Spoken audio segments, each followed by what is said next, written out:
అందరికీ నమస్కారం. ఈరోజు విశేషం ఏంటో మీకు తెలుసా? ఈరోజు శని త్రయోదశి. అందరికీ ముందుగా శని త్రయోదశి శుభాకాంక్షలు.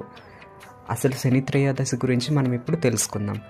సర్వసాక్షి అయిన సూర్యదేవునికి 2 కుమారులు ఉన్నారు.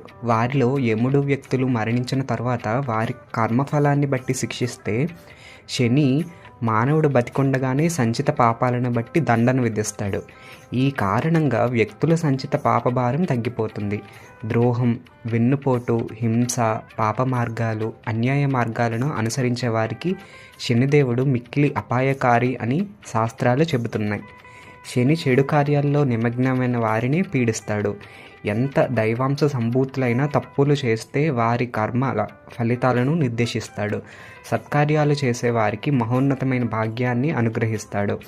ఆయన తన బాధ్యతలను నిజాయితీగా, ఖచ్చితత్వంతో, సమవర్తిగా నిర్వహిస్తాడు. ఇందులో ఎటువంటి పక్షపాతం